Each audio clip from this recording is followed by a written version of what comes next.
বিশেষ বিজ্ঞপ্তি, আসল AKG doctor plus hand sanitiser কিনুন।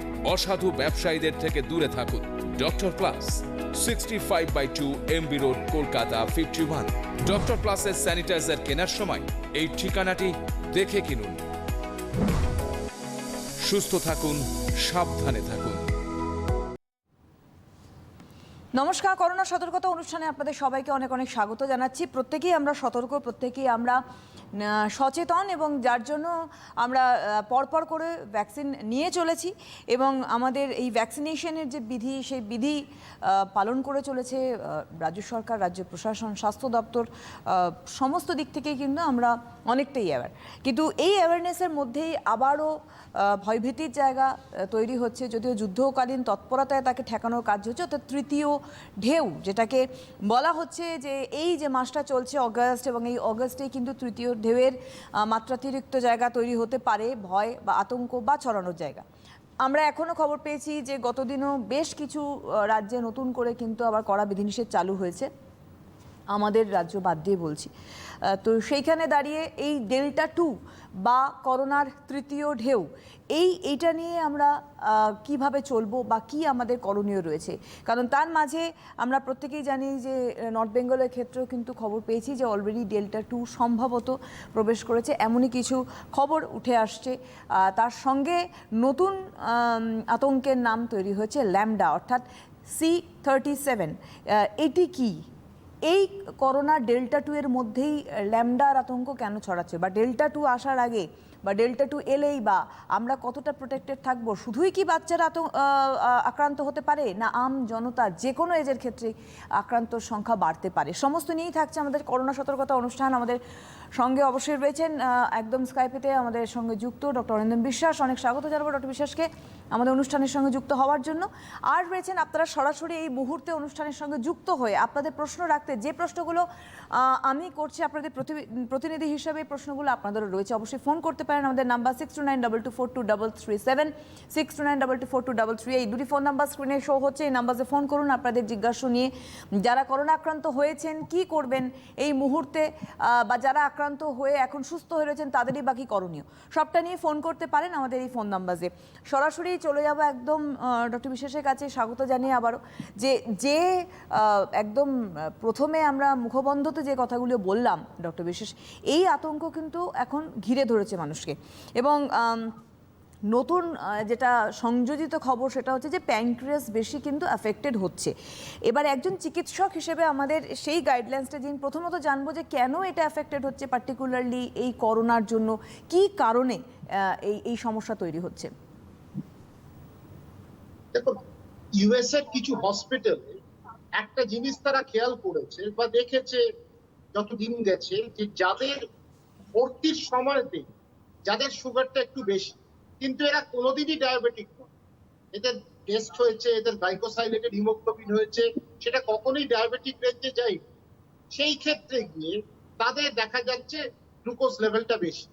এবং তাদেরকে যত পর্যবেক্ষণে তারা রেখেছে, এরা অনেক বেশি হসপিটালাইজড হচ্ছে, এদের অনেক অক্সিজেন মাত্রা বেশি লাগছে, ভেন্টিলেশন লাগছে, আর সেরে ওঠার সময়টা অনেক বেশি হচ্ছে, এবং কিছু ক্ষেত্রে তাদের মৃত্যুও হচ্ছে। তো তারা একটা জিনিস লিঙ্ক করতে পারলো, মানে একসাথে একটা কানেক্টেড হলো, যে যাদের হাইপারগ্লাইসিমিয়া কেন হলো, তার মানে ভাইরাস প্যানক্রিয়াসকেও শেষ করছে, কারণ প্যানক্রিয়াস থেকে ভাইরাসের ইনসুলিন সিক্রেশনটা হয়, যেটা আমাদের শরীরে শর্করাটাকে বা সুগারটাকে গিয়ে কোষের মধ্যে ঢুকিয়ে দেয়, কোষ সেটাকে ব্যবহার করে। তো সেখানে কার্যহীন হয়ে গেছে প্যানক্রিয়াস বলে আজকে সুগারটা বেড়ে যাচ্ছে, ইনসুলিনের মাত্রা কম, কিছু ক্ষেত্রে আবার দেখা যাচ্ছে ইনসুলিনের মাত্রা বেশি কিন্তু সুগারটাও বেশি হয়ে যাচ্ছে, সেখানে ইনসুলিন জায়গায় জায়গায় কাজ করতে পারছে। কিন্তু একটা জায়গায় তারা মোটামুটি একমত হয়েছে যে প্যানক্রিয়াসটা মাঝে মাঝে আক্রান্ত হচ্ছে, এবং প্যানক্রিয়াস যদি আক্রান্ত হয় তাতে সুগার বাড়বে। সুগার যদি বাড়ে তাহলে কিন্তু আজকে যে মানুষের যে কন্ডিশনটা, তাদের কিন্তু যে আজকে যে অবস্থায় আছে সেটা একটু কিন্তু সিরিয়াস হয়ে যেতে পারে বা আরেকটু খারাপ দিকে যেতে পারে। সেইগুলো তারা আজকে বুঝেছে। তবে আরো গবেষণার প্রয়োজন। এখন অব্দি কিছু পেশেন্টের ওপর আরো পেশেন্ট তারা যদি পায়, আরো ব্যাপারটা পরিষ্কার হবে, এটা ঘটনা। এই যে এতদিন ধরে ডক্টর বিশ্বাস আমরা জিজ্ঞাসা করেছি বা এরকম বহু পেশেন্ট ডায়াবেটিক পেশেন্ট এখানে আমাদের ফোন করেছে বা আপনাকেও অহরহ তাদেরকে ফেস করতে হচ্ছে যে আমরা যখন ভ্যাকসিন নেব আমরা কতটা সিকিওর বা সেফ থাকতে পারবো। এইখানে আমার প্রশ্ন, এই যে প্যানক্রিয়াস আক্রান্ত হচ্ছে সেই জায়গায় দাঁড়িয়ে কত দ্রুততার সঙ্গে আমাদের সেকেন্ড ডোজটা কমপ্লিট করা খুব দরকার। আমি আসবো একটা ফোন নিয়ে। হ্যালো হ্যালো, নমস্কার। কে বলছেন? নমস্কার, আমি একটু ডাক্তারবাবুর সাথে কি কথা বলতে পারি? উনি আছেন, আপনার নাম জায়গাটা একটু বলুন। আমার নাম হচ্ছে তৃপ্তি পান্ডে, আমি তারকেশ্বর থেকে বলছি। আচ্ছা, এবার ডাক্তারের সঙ্গে কথা বলুন, উনি আছেন। হ্যাঁ, আপনি বলুন, উনি শুনতে পাচ্ছেন। হ্যাঁ, হ্যালো ডাক্তারবাবু, নমস্কার। আমি বলছি আমার নাতনি এই মাঝে মাঝেই মাসে প্রায় একবার করেই জ্বর হয়। এবারে এক সপ্তাহ আগে জ্বর হয়েছিল, সর্দি কাশিও ছিল, কিন্তু কমে গেছে, সেটা মানে কমে গেছে, এখন আর নেই। কিন্তু ভয় হচ্ছে ওর কি কোনো কিছু করোনার প্রভাব নেই তো ওর উপরে? আচ্ছা, ভালো প্রশ্ন করেছেন, আমি উত্তরটা আপনি শুনতে থাকুন। বারবার যদি এরকম আক্রান্ত হয়, আমার নিজের ধারণা ওর একটা অ্যালার্জিক রাইনাইটিস আছে। এখানে সর্দি কাশি হবে, মনে হবে ভাইরাল ফিভার, হয়তো তা নয়, সিম্পল অ্যালার্জি, তার জন্য বারংবার এটা হচ্ছে।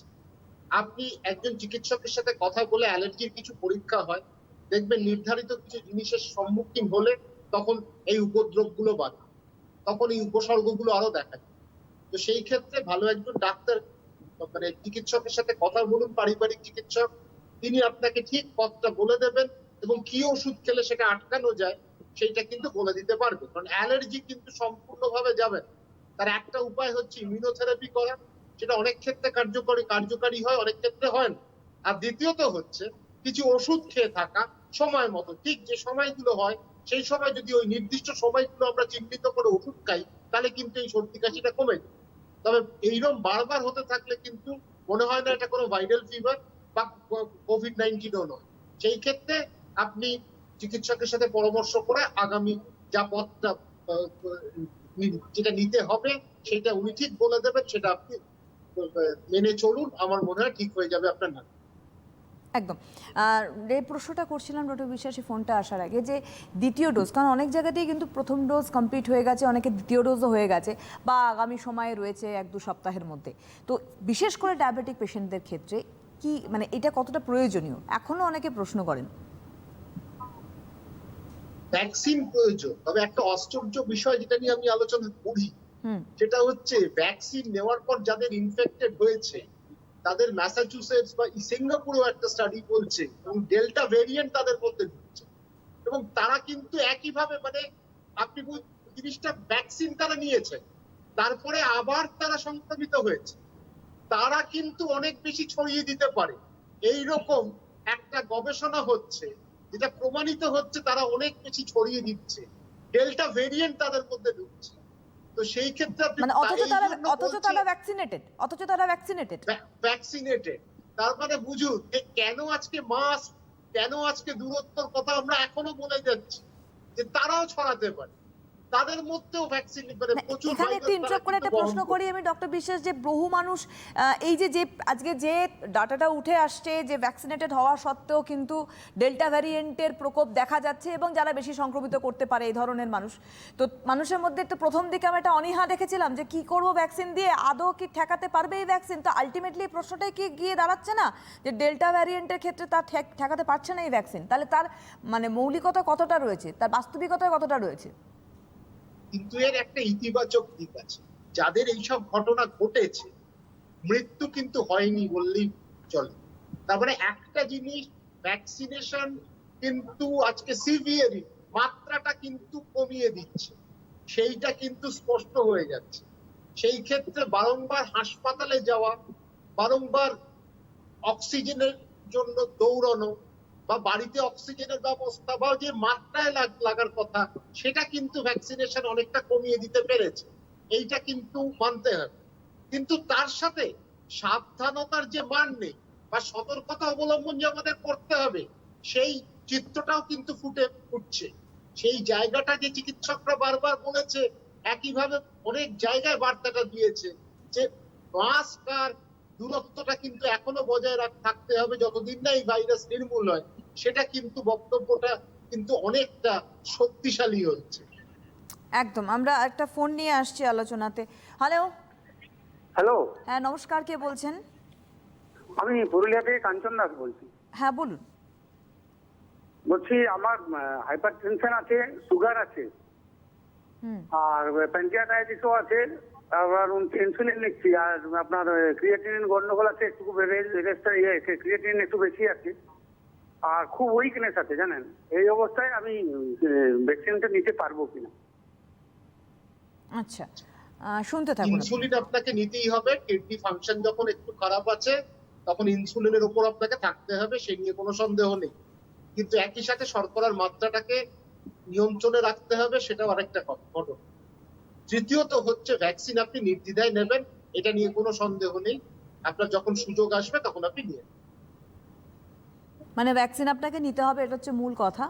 আপনি যে সমস্যাতেই আপনি হাইপারটেনশনের রোগী বললেন সম্ভবত, এবং এছাড়াও সুগার পেশেন্ট বা প্যানক্রিয়াটাইটিসের সমস্যা রয়েছে, প্রত্যেক ক্ষেত্রে কিন্তু ভ্যাকসিন মাস্ট। যেটা জাস্ট আমরা আলোচনা করছিলাম একটা বিশেষ এই জায়গাতে আবার ফেরার চেষ্টা করি, সেটা হচ্ছে এই যে ভ্যাকসিনেশন এবং অলরেডি চলছে সেই ভ্যাকসিনেশন। আমরা নর্থ বেঙ্গলে দেখেছি কিন্তু ডেল্টা প্লাস যেটাকে বলছে সেটা প্রবেশ করেছে সম্ভবত, বলা হচ্ছে এ ধরনের কিছু তথ্য উঠে আসছে। এবং বিশেষ করে আপনি বলছেন যে ভ্যাকসিনেটেড যারা রয়েছে তাদের ক্ষেত্রে কিন্তু মৃত্যুর জায়গাটা অনেকটা তারা কন্ট্রোল করতে পারছে। কিন্তু আমরা দেখেছি করোনাতে দুর্বল হচ্ছে, আফটার করোনা কিন্তু মানুষ দুর্বল হয়ে যাচ্ছে অতিরিক্ত পরিমাণে, যাতে অন্যান্য রোগ চট করে তাকে আক্রান্ত করতে পারছে সহজে। তো এই ডেল্টার ক্ষেত্রেও কি সেটাই থাকবে, সেই ধারাই বজায় থাকতে পারে আগামী দিনে? দেখুন, একটা হচ্ছে দুর্বলতার কথাটা আপনি প্রশ্নটা তুলে খুব ভালো করেছেন, এটা একটা আলোচনার জায়গা আছে। একটা সারা পৃথিবীতে জুড়ে একটা আলোচনা করি আমরা একটা বিষয়, সেটা হচ্ছে ক্রনিক ফ্যাটিগ সিনড্রোম। মানে 6 মাসের ওপর তার দুর্বলতা যাচ্ছে, সারা শরীরে কিরকম একটা ব্যথা, একটা ভালো করে সে বোঝাতে পারছে না তার উপসর্গগুলো, অথচ দুর্বলতা কিন্তু প্রকটভাবে আসছে।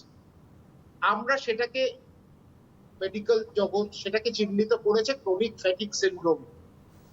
এইবার কোভিড এর ক্ষেত্রে ঠিক এইরকম কতগুলো উপসর্গ দেখা যাচ্ছে, যে দুর্বলতাটা বহুদিন ধরে চলছে, কিন্তু ক্রনিক ফ্যাটিগ সিনড্রোমের কোনো কারণ পাওয়া যায় না।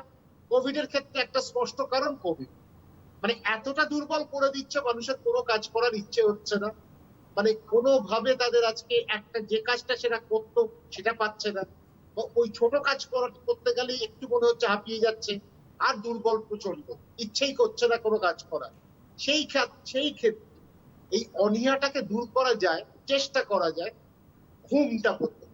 7 থেকে 9 ঘন্টা কিন্তু তাকে ঘুমোতে হবে। একদম আমরা এই জায়গায় ফিরছি, বিছানা একদম ডক্টর বিশ্বাস এই জাস্ট এই জায়গায় ফিরছি। একটা ফোন রয়েছে আমাদের সঙ্গে, কেউ আছেন? হ্যালো। হ্যাঁ নমস্কার দিদি। নমস্কার, কে বলছেন? হ্যাঁ আমি থেকে মানে হুগলি ডিস্ট্রিক্ট থেকে বলছি, প্রভাকর ঘোষ। কোথা থেকে বলছেন? হুগলি ডিস্ট্রিক্ট থেকে প্রভাকর ঘোষ। আচ্ছা বলুন, কি প্রশ্ন আছে? হ্যাঁ স্যারকে আমার মানে মানে কোটি কোটি নমস্কার, প্রণাম জানাচ্ছি স্যারকে। স্যারকে আমার খুব ভালো লাগে, স্যারের সমস্ত কিছু আমি শুনি, মানে এত ভালো লাগে স্যারকে, মানে মানে ওনার যে মানে এইগুলো আমার প্রচন্ড ভালো লাগে। হ্যাঁ নমস্কার স্যার, আমার প্রণাম নেবেন। স্যার আমার ছেলে রিপ্রেজেন্টেটিভ কাজ করে, রিপ্রেজেন্টেটিভ। তো ও একটা ভ্যাকসিন নিয়েছে, নেবার পর তার 10-12 দিন কি 15 দিন পরে ও কোভিড আক্রান্ত হয়। একটা ভ্যাকসিন 15 দিন আক্রমণ হয়, কিন্তু আমি ওকে হসপিটালে না ভর্তি করে বাড়িতে রেখে দিয়েছিলাম 20-21 দিন মতো। এবং প্রথম থেকে আমি ডক্স এসএল ওই মানে মানে যেদিন থেকে জ্বর হয় প্যারাসিটামল এবং ডক্স এসএল এবং তার সঙ্গে জিঙ্ক টিঙ্ক এই সমস্ত ভিটামিন কিছু খাওয়াই। খাওয়ানোর পর সে কিন্তু বাড়িতে খাওয়া দাওয়া আস্তে আস্তে সুস্থ হয়ে যায়, কিন্তু একটা ভ্যাকসিন নিয়েছে। এখন ওর ভ্যাকসিনটা যে সেকেন্ড ভ্যাকসিনটা আমি কোন দিন থেকে মানে মানে যেদিন ভ্যাকসিন নিচ্ছে সেই দিন থেকে আমি গুনবো, না মানে করোনা কোভিড যেদিন আক্রান্ত হয়েছে সেই দিন থেকে ভ্যাকসিনটা নেবে? ভালো প্রশ্ন, একদম নির্ধারিত এর উত্তর আছে, শুনতে থাকুন। যেদিন থেকে কোভিড ধরা পড়লো আপনি 17টা দিন কাউন্ট করুন। 17টা দিন কাউন্ট, 17 দিন হয়ে গিয়ে 18তম দিন থেকে 3 মাস, সেই হিসেবে আপনি ভ্যাকসিনটা দেন। আশা করি বুঝতে পেরেছেন। কোভিড ডায়াগনোসিস হলো 17 দিন হয়ে গেল 18তম দিন থেকে 3 মাসের পরে, এই হচ্ছে হিসাব। সুতরাং এই জায়গাটায় আসলে অনেকেই কনফিউজড হয়ে যায় যে প্রথম ডোজের পরে যে 81 দিন বা 82 দিন সেটা হিসাব করবে না কোভিড হওয়ার পর থেকে, কারণ অদ্ভুতভাবে আমরা কিন্তু দেখছি এরকম কনফিউশন আরেকটা হচ্ছে, অনেকে ভাবছে কোভিড হওয়ার পর 3 মাস, এটা হ্যাঁ। কিন্তু একটা ভুল বার্তা ছড়ানো হচ্ছে। সেখানে কিন্তু স্পষ্ট করে বলাবে, স্বাস্থ্য মন্ত্রক বলে দিয়েছে 4 থেকে 8 সপ্তাহ বাদে। এটা হচ্ছে যারা ভ্যাকসিনেশন নেওয়ার পর আক্রান্ত হচ্ছে তাদের ক্ষেত্রে এই 3 মাসটা কাটে, নয়তো 4 থেকে 8 সপ্তাহ যারা ভ্যাকসিন নেন। সুতরাং এই জায়গাটা এই কনফিউশনটা কাটানোটা খুব দরকার, যেটা বলছেন ডক্টর বিশ্বাস, এবং আপনি যেটা বলছিলেন দুর্বলতার জায়গা এবং একটা মিনিমাম আওয়ার বলছেন যেটা ঘুমের অত্যন্ত দরকার, সেটা কোভিড আক্রান্ত হোক বা স্বাভাবিক ক্ষেত্রে।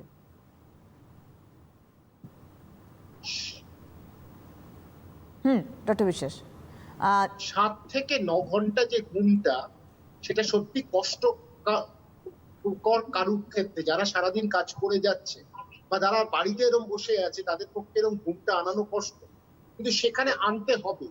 এই 7 থেকে 9 ঘন্টা যদি ঘুমটা হয় তাহলে কিন্তু অনেক ফ্রেশ লাগবে। পরবর্তীকালে কিছু ওষুধের ওপর ব্যবহার করা হয়েছে, ওষুধ প্রয়োগ করে দেখা গেছে, তবে সবটাই গবেষণা, ইভেন আমি এটা আলোচনায় আনতে চাইছি না, কিন্তু একটাই হচ্ছে ভালো খাওয়া দাওয়া আর ঘুম, এইটা হলে কিন্তু এই দুর্বলতা কেটে যাবে। একদম। ডেল্টা 2 বা ডেল্টা প্লাস এটার এই সঙ্গে লড়তে গেলে যেমন ভ্যাকসিনেশন তো রয়েছেই, তার সঙ্গে কোনো মেডিসিন কি রয়েছে ডক্টর বিশ্বাস?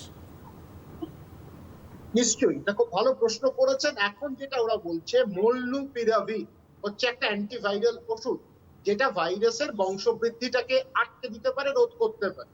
তার সাথে এখন প্রদাহটা যেরকম হয়, প্রদাহটা কম করার একটা ওষুধ হচ্ছে প্যারিসিটানিপ।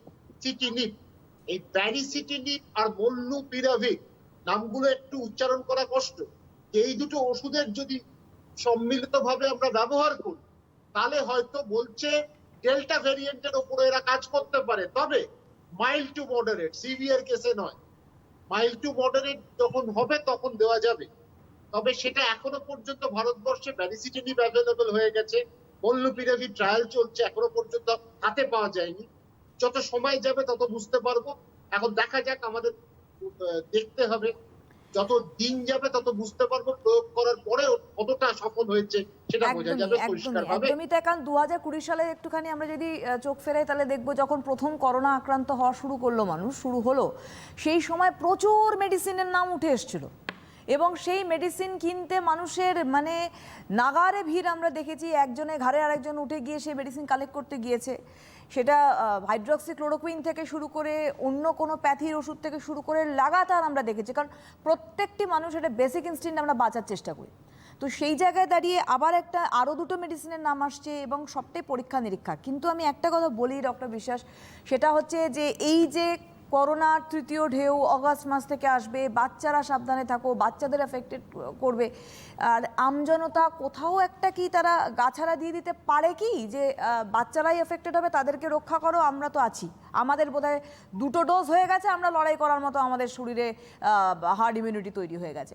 এই জায়গাটা একটু আমাদের ক্লিয়ার হওয়াটা খুব দরকার। দেখুন, অগাস্ট তো আমরা এসে গেছি, অগাস্ট শুরু হয়ে গেছে।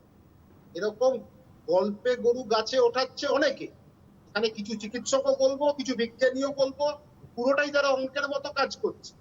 এখনো পর্যন্ত তৃতীয় তরঙ্গ না এলে আমরা কিচ্ছু বুঝতে পারবো। আর আরেকটা কথা হচ্ছে, বাচ্চাদের ক্ষেত্রে তো অল ইন্ডিয়া ইনস্টিটিউট একটা গবেষণা করেইছে, তার মধ্যে তো 25-30% বাচ্চা কিন্তু আক্রান্ত হয়ে গেছে, তাদের অ্যান্টিবডি পাওয়া যাচ্ছে।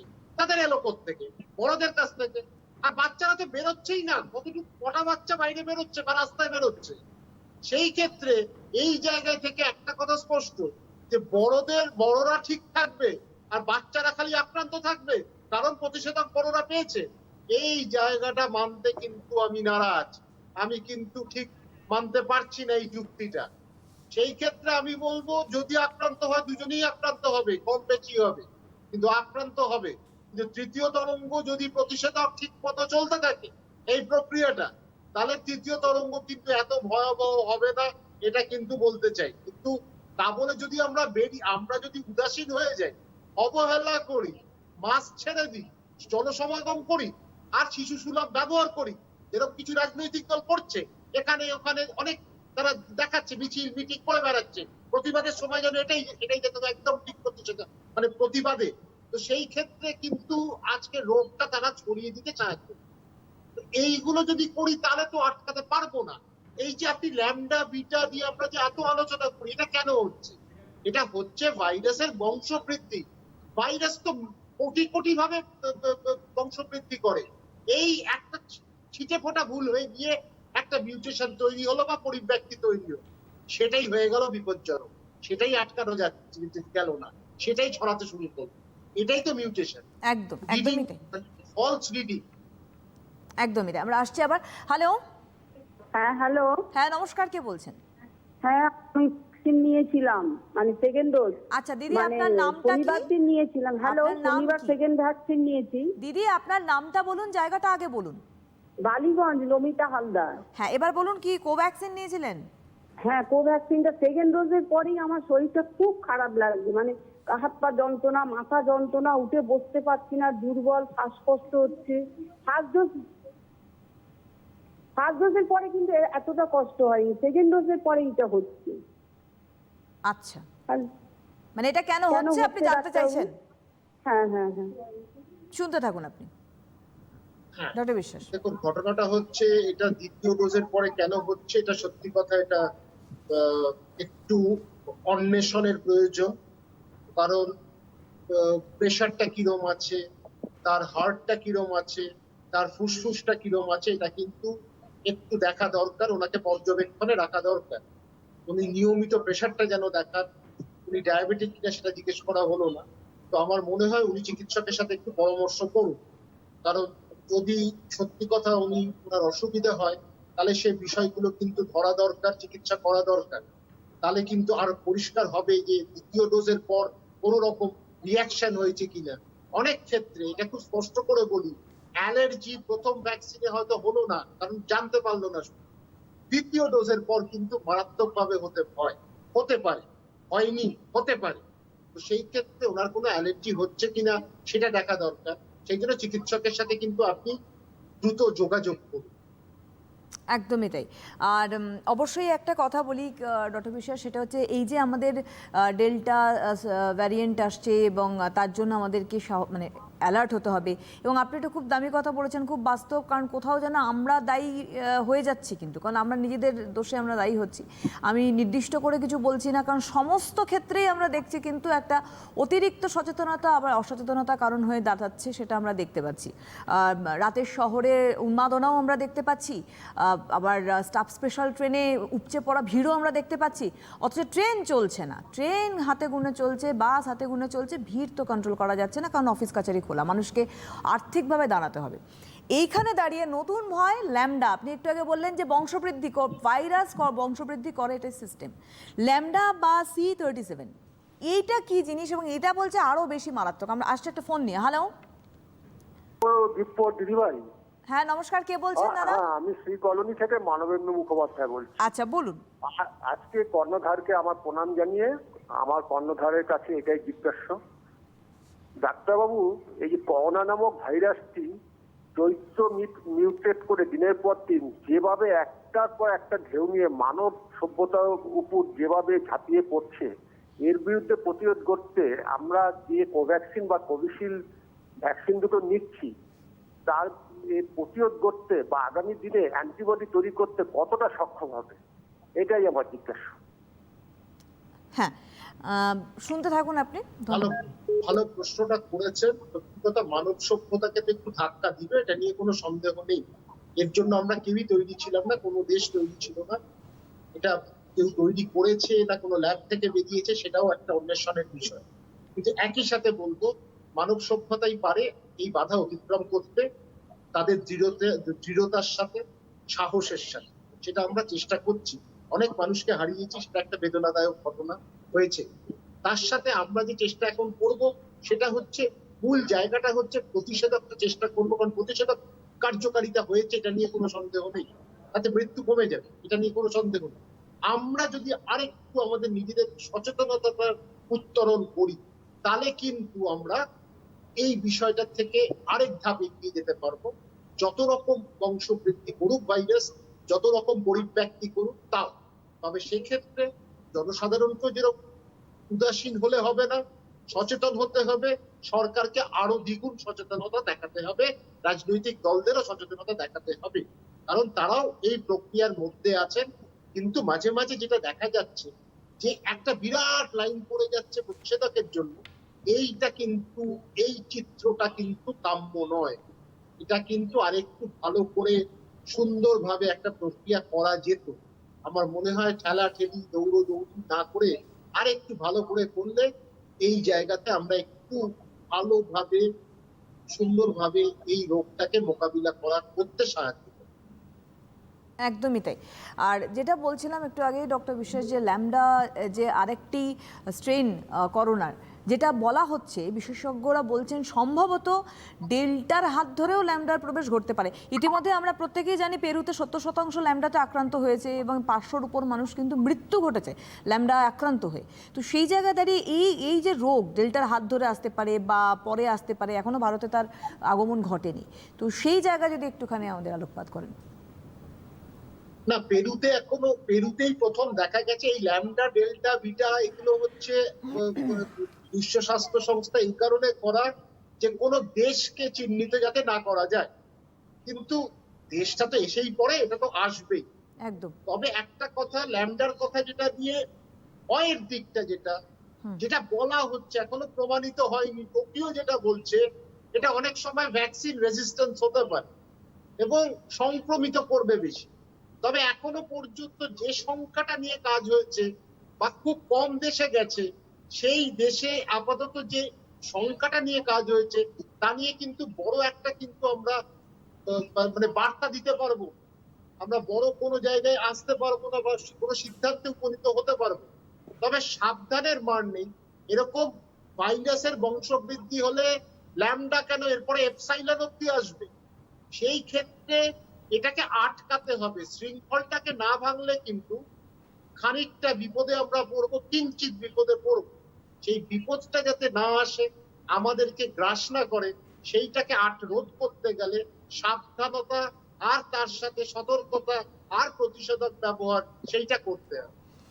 যেটা বলছিলাম যে আমরা সাধারণত এই ভারতবর্ষ, আমরা ভারতবাসী এবং আমাদের লড়াই করে চলতে হয়, সেটা ডেল্টা হোক, ল্যামডা হোক, অর্থনৈতিক অবস্থা হোক, সব দিকের সঙ্গে আমরা লড়াই করে চলি এবং সেখানে দাঁড়িয়ে মানুষ ঘরবন্দি হতেও পারছে না ডক্টর বিশ্বাস, কারণ এই যে শৃঙ্খলা ভঙ্গ, সেটা একমাত্র ঘরবন্দি হলে অনেকটা সম্ভবপর, কিন্তু কিছু করার নেই, মানুষ অধৈর্য হয়ে পড়ছেন। তার কারণ যখন দেখছে বাড়ির লোকের মুখে খাবার তুলে দিতে পারছে না, তখন বাধ্য হয়েই তারা বাইরে বেরোচ্ছে।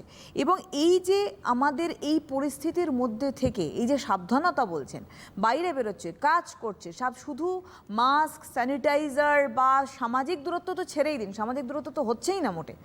আমি এখানে একটা প্রশ্ন করতে চাই যে এই যে আমাদের সব কিছু বন্ধ, অবশ্যই সরকার বা প্রশাসন বুঝে সে কাজটা করছে যাতে কোনোভাবে না ছড়ায়, কিন্তু আদপে এইটা করতে গিয়ে কি আরও সমস্যা তৈরি হতে পারে না আগামী দিনে? কারণ প্রচণ্ড পরিমাণে মানুষের ভিড় একত্রিত হচ্ছে এই সমস্ত ক্ষেত্রে। মানুষ তো অধৈর্য হয়ে পড়ে, এটা নিয়ম, এটা কালের নিয়ম, এটা বলে লাভ নেই, প্রকৃতির নিয়ম।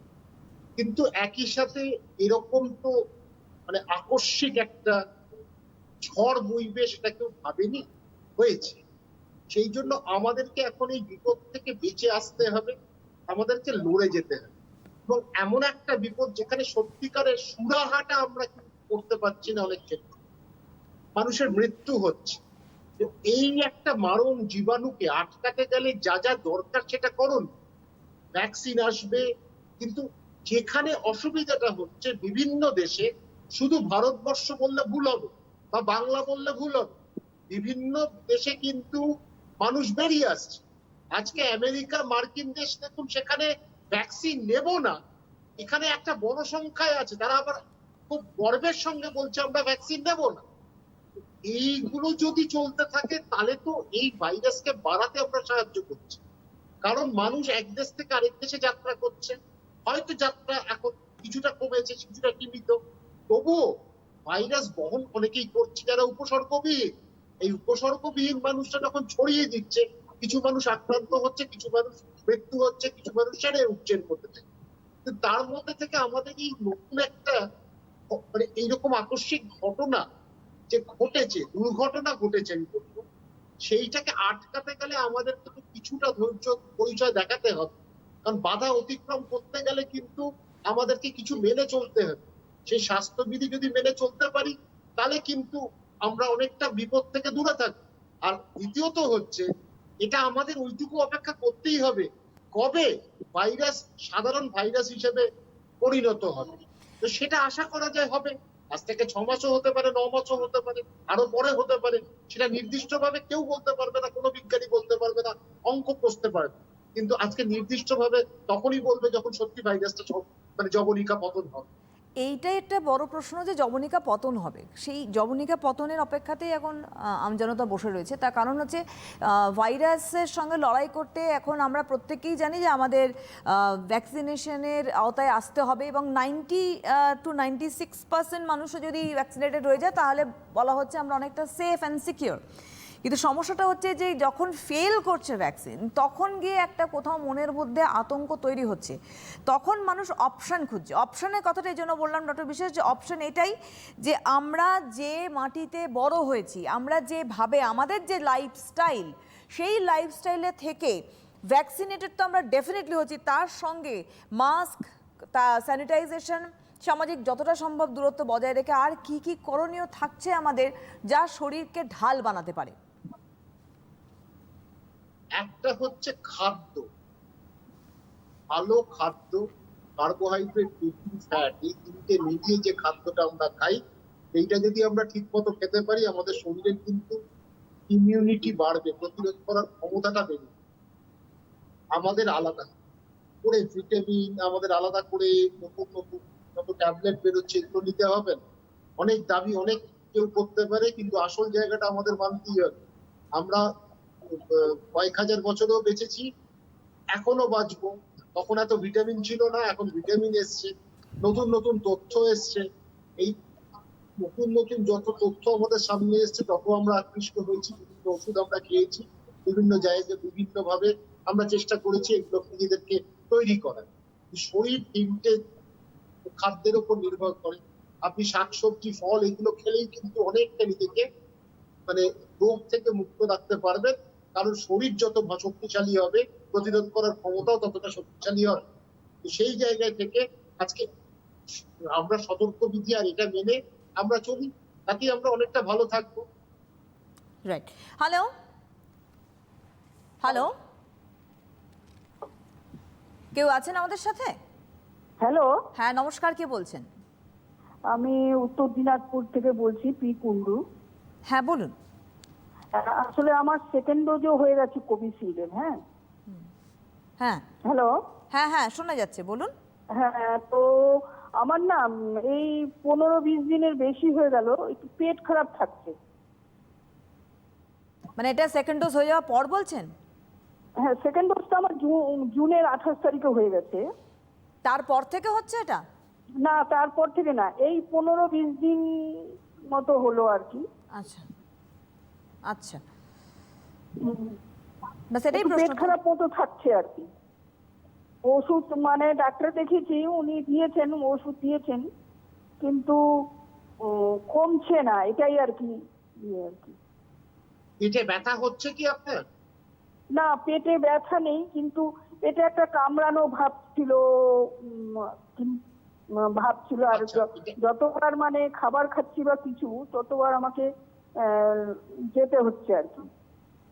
মানে এখন ব্যথা নেই তো, যেটা ডক্টর বিশ্বাস বলছেন? না, এটা অ্যাকচুয়ালি ওনার যেটা হচ্ছে, এটা হচ্ছে ইরিটেবল বাউল সিনড্রোম বলে। সেটা উনি আরেকবার ডাক্তারবাবুর সাথে আলোচনা করুন। নেভাভেরিন বলে একটা ওষুধ পাওয়া যায়, সেই ওষুধ ব্যবহার করলে অনেক সময় এটা কিন্তু কমে যায়। কিন্তু তার জন্য আজকে ইরিটেবল বাউল সিনড্রোম ধরার জন্য কিছু নির্দিষ্ট পরীক্ষা করা যায়, করতে হয়। সেইগুলো সব পরীক্ষা যখন রিপোর্টপূর্ণ ঋণাত্মক আসে বা নেগেটিভ আসে, তখন কিন্তু আমরা ইরিটেবল বাউল সিনড্রোম ডায়াগনোসিসটা করি। সেই ক্ষেত্রে ওনাকে চিকিৎসকের সাথে যোগাযোগ করতে হবে এবং যাবতীয় পরীক্ষাটা করানোর পর এই সিদ্ধান্তে আসতে হবে। তার মধ্যে উনি ডাক্তারবাবুর সাথে আলোচনা করুক, যদি কিছু ওষুধে আটকানো যায় এই কষ্টটা কিছুদিনের জন্য, ততদিন উনি পরীক্ষাটা করে নিতে পারেন। ডক্টর বিশ্বাস, এখন বেশ কিছু ক্ষেত্রে দেখা যাচ্ছে যে এখন বলে না, একদম 2020 থেকে মাঝে মধ্যে এই বর্ষাকালে এই প্রকোপটা দেখা যাচ্ছে। করোনার সাথে সাথে বেশ কিছু পেশেন্টের মধ্যে কিন্তু যৌথভাবে নয় ম্যালেরিয়া নয় ডেঙ্গু কিন্তু ধরা পড়ছে। এবারে সমস্যাটা হচ্ছে জ্বরের একটা তো বিষয় দেখাই যায়, দুটোর ক্ষেত্রেই জ্বর দেখা যায়। তো এবার তাদের দুর্বলতাও থাকছে, এই ক্ষেত্রে কি করণীয় রয়েছে? কিন্তু জ্বরের কারণ কিন্তু ম্যালেরিয়াও হতে পারে। আর এখন যা কিছুদিন ধরে প্রবল বর্ষণ হলো, তাতে ডেঙ্গি ম্যালেরিয়া হতে কিন্তু অসম্ভব কিচ্ছু নয়। কারণ আজ আমরা কিছু কলকাতার কিছু জায়গা দেখলাম ভেনিস হয়ে গেছে, আমি মেদিনীপুরের জায়গা দেখলাম ভেনিস হয়ে গেছে, আর কলকাতা নেই, লন্ডন ছেড়ে দিন, ভেনিস হয়ে গেছে। সেইখানে দাঁড়িয়ে থেকে দেখে যদি দেখেন আজকে ম্যালেরিয়া হতে পারে, ম্যালেরিয়া ডেঙ্গি, এবার যদি এই রোগগুলোকে প্রথমে নির্ণয় করতে হবে, পরীক্ষা করাতেই হবে, পরীক্ষা ছাড়া উপায় নেই। এই পরীক্ষা যদি আমরা করাতে পারি ঠিকঠাক, তাহলে কিন্তু আমরা বুঝতে পারবো কোন রোগ। সব জ্বর কিন্তু কোভিড নয়, কিন্তু কোভিড নিয়ে ব্যাপারটা সহজভাবে ভাবলেও হবে না। সর্দি কাশি জ্বর এলে কোভিড পরীক্ষা করিয়ে নিন, তার সাথে ম্যালেরিয়া ডেঙ্গি এটা করান। আরেকটা সমস্যা যেটা দেখা যাচ্ছে সেটা হচ্ছে, এটা নিয়ে অনেকবার আমরা আলোচনা করেছি, স্ক্রাব টাইফাস। স্ক্রাব টাইফাস একটা সমস্যা, কিন্তু আমরা এর মধ্যে 2টো কেস পেয়েছি, কারণ হয়তো অন্য হাসপাতালে অন্যরাও পাচ্ছে। সেগুলো একটা পোকার কামড়ে হয়, সেটা নিয়ে আরেকদিন বড় করে আমরা আলোচনা করতে পারবো, মানে দীর্ঘায়িত করতে পারবো এই আলোচনা, এখন করতে চাইছি না। কিন্তু এইগুলো করেও দুর্বলতা যেগুলো আছে সেগুলো কিন্তু যদি দরকার পড়ে ভিটামিন খান, কিন্তু ভিটামিন সবসময় কাজ করে নয়। আপনি খাদ্যের উপর নজর দিন, আর তার সাথে ঘুমটা, আর তার সাথে একটু বিশ্রাম নিন, 7-10 দিন বেশি বিশ্রাম নিন, বেশি কাজ করার দরকার নেই। যদি পরিমিত ভাবে কাজ করে আমার মনে হয় নিজেকে স্বাভাবিক করে তুলুন, তারপরে আপনি সহমহিমায় কাজ করতে শুরু করুন। শহর কলকাতায় ডক্টর বিশ্বাস এরকম বেশ কিছু পেশেন্ট বা বেশ কিছু মানে খবর উঠে এসছে যে করোনা রোগীর মধ্যেও কিন্তু কোনো ক্ষেত্রে ডেঙ্গিও দেখা গেছে, মানে সে covid positive as well as সে ডেঙ্গি আক্রান্ত, বা covid positive as well as সে ম্যালেরিয়া আক্রান্ত।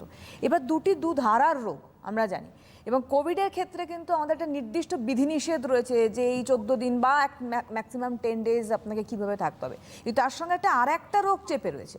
সেইখানে দাঁড়িয়ে আমি যেটা বলছিলাম যে এই দুটো রোগকে নিয়ে রুগী রয়েছে, তার কি করণীয় রয়েছে? আমি একটা ফোন নিয়ে আসছি উত্তরে। হ্যালো হ্যালো হ্যাঁ বলছি। হ্যাঁ, কে Hello? বলছেন? নমস্কার। হ্যাঁ নমস্কার, আমি হচ্ছি বেচারাম সাধুকা বলছি ব্যারাকপুর থেকে। আচ্ছা বলুন। বলছি আমি 16 এপ্রিল ফার্স্ট ডোজ ভ্যাকসিনটা নিই কোভিশিল্ড বাঁহাতে, সেকেন্ড ডোজও নেওয়া হয়ে গেছে, ডানাতে নিয়েছি বাঁহাতে। তখন থেকে তার নেওয়ার পরে আমার হাতটা ব্যথা শুরু হয়, এবং ওনাদের কাছেও গিয়েছিলাম, কোভিশিল্ড যে দিয়েছিল উনি সম্ভবপুর বলে একটা মলম দিয়েছিলেন। পরে আমি হাড়ের ডাক্তার, জেনারেল ফিজিশিয়ান দিকে যে হাড়ের ডাক্তারও দেখিয়েছি, কিন্তু কিছুতেই কিছু হচ্ছে না, যন্ত্রণা হয়ে যাচ্ছে। ফিজিওথেরাপিতে আমি প্রায় কোথায় যন্ত্রণা হচ্ছে, কোথায় যন্ত্রণা হচ্ছে? হ্যালো, কোথায় যন্ত্রণা হচ্ছে ডাক্তারবাবু জিজ্ঞাসা করছেন? ওই যে বাঁদিকে হাতে যেখানে ইঞ্জেকশনটা দিয়েছিল, ভ্যাকসিনটা যেখানে দিয়েছিল। কতদিন আগে ফোলা নেই দিয়েছেন? তো কোনো? না, ফুলে যায়নি, কিচ্ছু যায়নি। আপনি ডাক্তারবাবুর সাথে অর্থোপেডিক্স করে কিছু লাভ হবে না, ওটা মাসালেরই ঘটনা, ওটা আরেকটু ওষুধটা দীর্ঘায়িত করতে হবে, ওটা চলে যাবে। আর তার সাথে যদি ওই জায়গাটা সংক্রমিত হয়ে থাকে বা ইনফেক্টেড হয়ে থাকে, সেক্ষেত্রে অনেক সময় শোনা যাচ্ছে এটা হয়তো নিডল থেকে আসছে। না ডাক্তারবাবু, আমার এটা বলার আমার দরকার, যেটা ভ্যাকসিনের সাইড এফেক্ট নয় তো?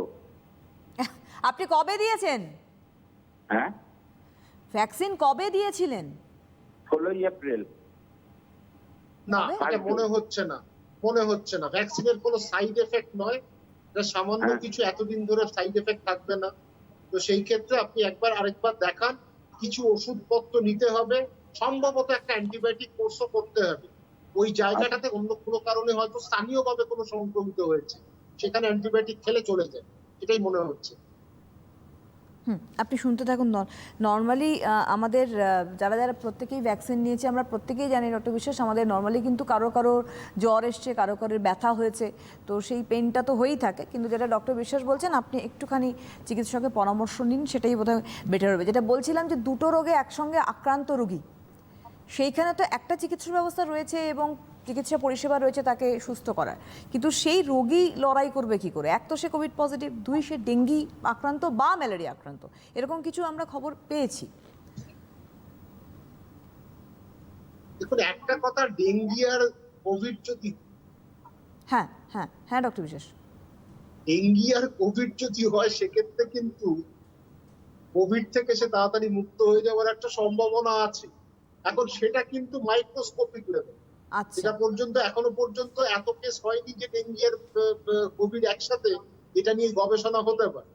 মানে এই বছর ডেঙ্গি কেস অনেক কম, যদিও এখন হ্যাঁ, কিন্তু ম্যালেরিয়া কেসেস গুলো দেখা যাচ্ছে। ম্যালেরিয়া মশা কামড়ানো থেকে পরিষ্কার কথা বোঝা যাচ্ছে, মশা কামড়েছে ম্যালেরিয়া হয়েছে। ডেঙ্গির ক্ষেত্রে একই, মশা কামড়ালে ডেঙ্গি হয়। কিন্তু ডেঙ্গির একটা বিষয় হচ্ছে, ডেঙ্গি প্লেটলেটটাকে আক্রান্ত করে। সেই ক্ষেত্রে কোভিড এর ক্ষেত্রে যে আমরা ক্লট বলছি, যে আমরা একটা রক্ত জমাট হচ্ছে এই জন্য হেপারিন দিচ্ছি, সেটার জন্য ডেঙ্গি যদি হয় সেখানে আর প্লেটলেটটা কিছুটা নষ্ট হবে। সেই ক্ষেত্রে হয়তো এটা লাগছে না। কিন্তু তবে আবার বলছি, এটা একেবারে একটা পুঁথিগত আলোচনা। এখনো পর্যন্ত আমরা এরকম বেশি কেস পাইনি যেখানে ডেঙ্গি আর কোভিড একসাথে হয়েছে। ম্যালেরিয়া হয়েছে, কিন্তু এগুলো মশা কামড়ানোর জন্য, কারণ আলাদা। তো সেই ক্ষেত্রে আমাদের সাবধান থাকতে হবে আগামী কয়েক মাস, কারণ এখনো সময়টা যায়নি। বর্ষাকাল চলছে, মাঝে মাঝে জায়গায় জায়গায় জল জমছে। এখনো পর্যন্ত সেভাবে ডেঙ্গি হয়নি বা ম্যালেরিয়া হয়নি, হলেও কম কম মানুষের হয়েছে। সেই জন্য আজকাল মানুষ অনেকটা গৃহবন্দী আছেন বলে আরো কারণটা একটা, কারণ তারা বাইরে বেরোচ্ছে না, মশার কামড় খাচ্ছে না। তো সেই জায়গায় থেকে গেলে কিন্তু দুটো আলাদা রোগ। যদি একটু ম্যালেরিয়া যদি ক্রিটিক্যাল হয়ে যায়, কোভিডও যদি ক্রিটিক্যাল হয়, তাহলে কিন্তু বিপদ আছে, এটা নিয়ে সন্দেহ। হ্যালো, আমি দিনারা থেকে বলছি, মায়া জোয়ারদার। হ্যাঁ বলুন। আমার বোন ভ্যাকসিন নিয়েছিল 21শে জুলাই, তো ওখানে প্রচন্ড গরম ছিল, তো ওর একটু ঠান্ডা লেগেছিল। দুদিন পরে ভ্যাকসিন আসার পরে একটু জ্বর এসেছিল, বাট ঠিক ছিল। তা দুদিন পরে একটু সর্দি লেগেছিল, তা ও দুটো সর্দির ওষুধ মন্টেলুকাস দুটো একবারে খেয়ে নিয়েছে রাত্রিবেলায়।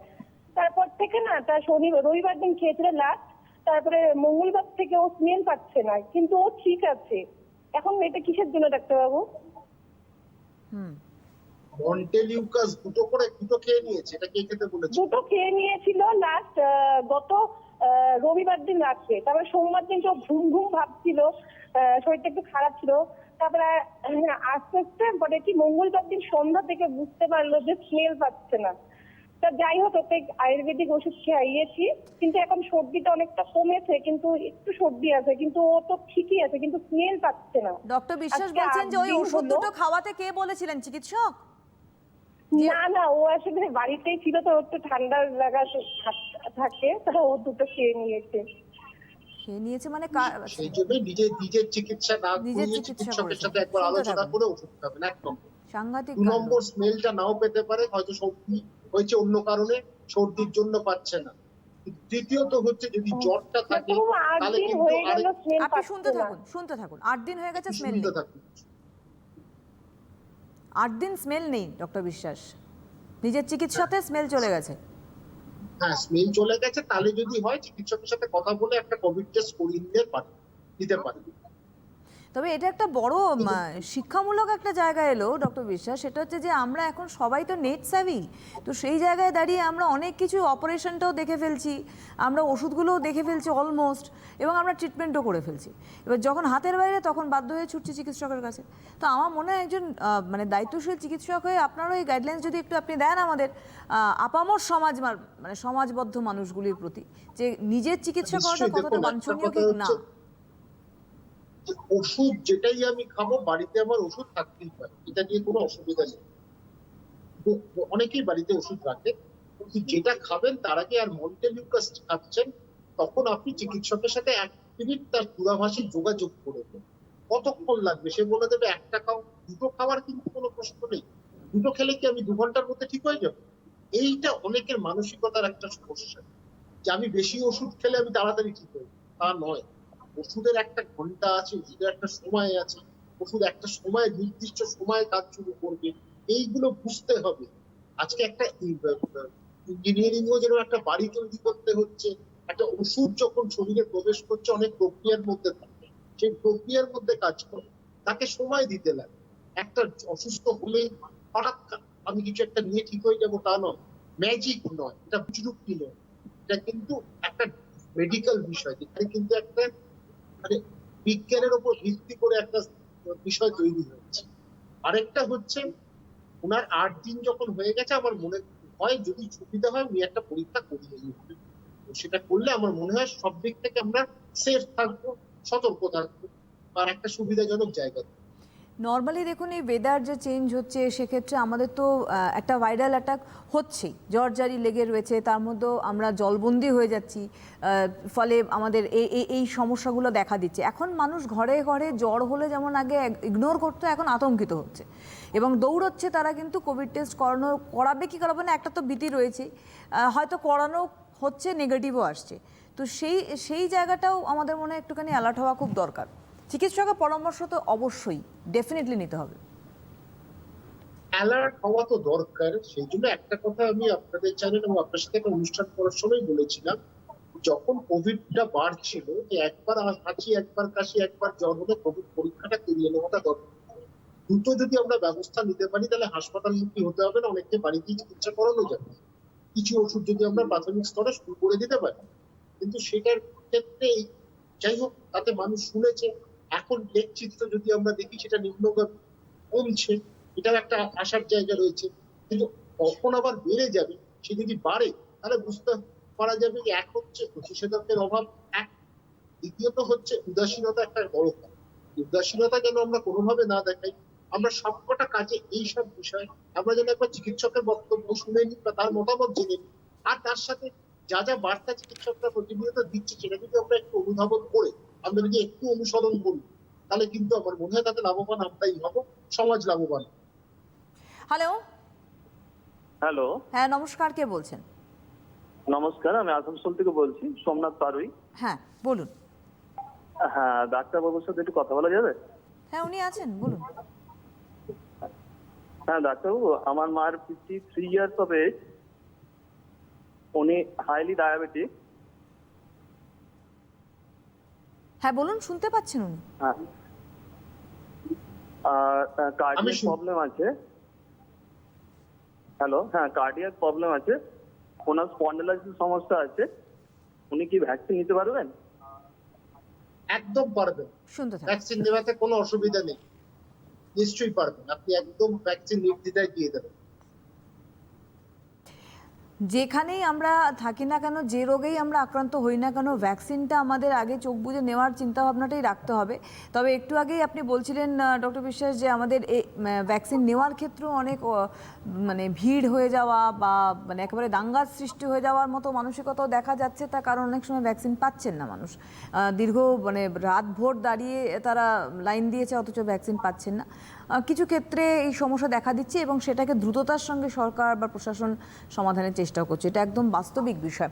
একটু আমি বাচ্চাদের জায়গায় যাই, যতটুকু সময় আছে একটা বিষয়, সেটা হচ্ছে যে এমনিতেই বাচ্চাগুলি ঘরবন্দি হয়ে মানসিকভাবে তারা কিন্তু বিপর্যস্ত হয়ে পড়েছে এবং সামনে প্রত্যেকটা বাচ্চাও এখন অ্যাওয়্যার, তারাও বুঝতে পারছে যে আরও একটা কিছু আসতে চলেছে যার জন্য তারা বেশি অ্যাফেক্টেড হতে পারে, সুতরাং তাদেরকে আরও বেশি সিকিউরলি রাখতে হচ্ছে। সেইখানে এই বাচ্চাগুলিকে মেন্টালি কতটা সাপোর্ট দিতে হবে পরিবারের লোককে। আমি আসবো একটা ফোন নিয়ে। হ্যালো হ্যালো, হ্যাঁ নমস্কার, কে বলছেন? হ্যাঁ আমি বারাসাত থেকে বলছি, শেখ আব্দুল করিম। হ্যাঁ বলুন। হ্যাঁ বলছি যে আমার মায়ের লিভার সিরোসিস আছে, আর সঙ্গে ডায়াবেটিস আছে আর থাইরয়েডের মেডিসিন খায়।